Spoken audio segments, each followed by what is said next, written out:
Mont-Dauphin est une commune française située dans le département des Hautes-Alpes, en région Provence-Alpes-Côte d'Azur. Membre du réseau des sites majeurs de Vauban, Mont-Dauphin est inscrite sur la liste du patrimoine mondial de l'UNESCO en juillet 2008. Mont-Dauphin est situé sur un plateau rocheux qui surplombe le confluent des vallées de la Durance, du Guil et du torrent de la Chagne, qui draine les vallées menant au col d'Aniel, du Mont-Genèvre et de Vars. Mont-Dauphin a la particularité de n'avoir qu'une seule commune adjacente, en effet la commune d'Aiblier en fait le tour et l'englobe. La commune de Mont-Dauphin forme donc une enclave dans la commune d'Aiblier. Mont-Dauphin est bâti sur une terrasse fluvio-glaciaire. Coupée en deux par le Guil, cette terrasse constitue maintenant deux plateaux, le plateau de Mont-Dauphin, sur la rive droite, et le plateau du Simous, sur la rive gauche, plateau surtout à vocation agricole. Cette terrasse de moraine est constituée de poudingues, très indurées, à galets bien arrondis, plus ou moins stratifiés. L'érosion n'épargne plus cette roche, formant des pinacles, constitués de poudingues particulièrement résistants. Le plus spectaculaire est surnommé localement « la main du Titan ». Une faille majeure qui permet la remontée d'eau profonde est à l'origine d'une source thermale se trouve à son pied, plan de Phasie, ainsi qu'une source pétrifiante, source de Réautier. C'est lors de sa construction d'une place forte à la fin du XVIIe siècle, en mars 1693, que le plateau va devenir Mont-Dauphin, nommé ainsi en référence au grand Dauphin, le fils aîné du roi de Louis XIV. La place forte est située dans le Dauphiné. Le site se verra appelé Mont-Lion en 1793, pour redevenir Mont-Dauphin en 1814. Fondé en 1693 par Vauban, Mont-Dauphin est avant tout une place forte destinée à verrouiller les accès des vallées de la Haute-Durance et du Guil.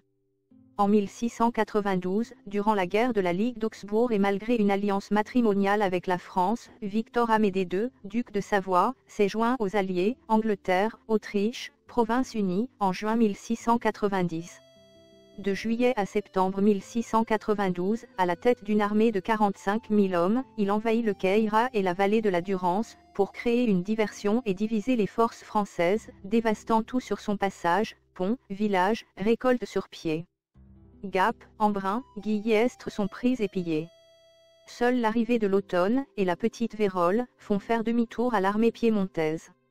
Il est ainsi démontré, que les Alpes, ne sont pas suffisantes pour arrêter une armée.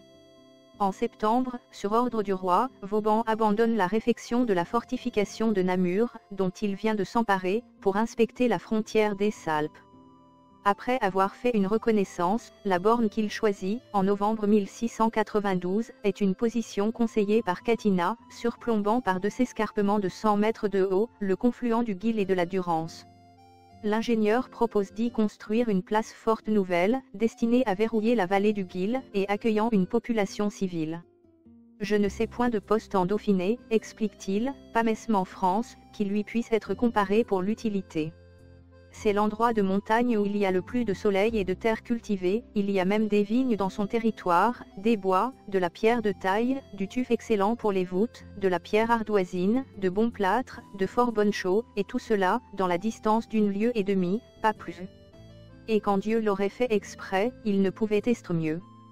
Comme à son habitude, Vauban a tout prévu, tout calculé, et notamment, le coût de l'entreprise. Dans un abrégé estimatif de toute la dépense de Mont-Dauphin, il évalue les travaux à 770 000 livres, une somme raisonnable dans une année de crise car le royaume, entre 1692 et 1694, épuisé par les dépenses de la guerre, doit aussi faire face à la plus grave crise de subsistance du siècle.